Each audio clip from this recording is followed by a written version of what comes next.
നാടിനെ നടുക്കിയ വെഞ്ഞാറമൂട് കൂട്ടക്കൊലയ്ക്ക് പിന്നിൽ വൻ സാമ്പത്തിക ബാധ്യത തന്നെയെന്ന് പോലീസ്. പ്രതി അഫാന്റെയും മാതാവ് ഷെമിയുടെയും സാമ്പത്തിക അച്ചടക്കമില്ലായ്മ പ്രശ്നമായി.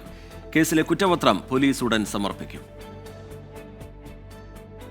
പ്രതിയുടെ തെളിവെടുപ്പും ചോദ്യം ചെയ്യലും ഏറെക്കുറെ പൂർത്തിയായതും കേസിൽ കൂടുതൽ പ്രതികൾ ഇല്ലാത്തതും കണക്കിലെടുത്താണ് കുറ്റപത്രം വേഗത്തിൽ സമർപ്പിക്കാൻ പോലീസ് തയ്യാറെടുക്കുന്നത്.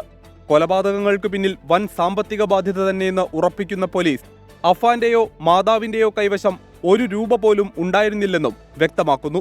കൊല നടന്ന ദിവസം കടം വാങ്ങിയ 50,000 രൂപ തിരികെ നൽകാനുണ്ടായിരുന്നു. കടക്കാർ വരുന്നതിനു മുൻപാണ് കൊലപാതകങ്ങൾ ചെയ്തതെന്നാണ് അഫാന്റെ മൊഴി. ഇതിനിടെ അഫാനെയും പിതാവ് അബ്ദുൾ റഹീമിനെയും പോലീസ് സംഘം ഒരുമിച്ചിരുത്തി ചോദ്യം ചെയ്തു. എല്ലാം തകർത്തു കളഞ്ഞില്ലേ എന്ന് പൊട്ടിക്കരഞ്ഞുകൊണ്ട് റഹീം ചോദിച്ചപ്പോൾ അമ്മയും അനുജനും തെണ്ടുന്നത് കാണാൻ വയ്യെന്നായിരുന്നു അഫാന്റെ മറുപടി.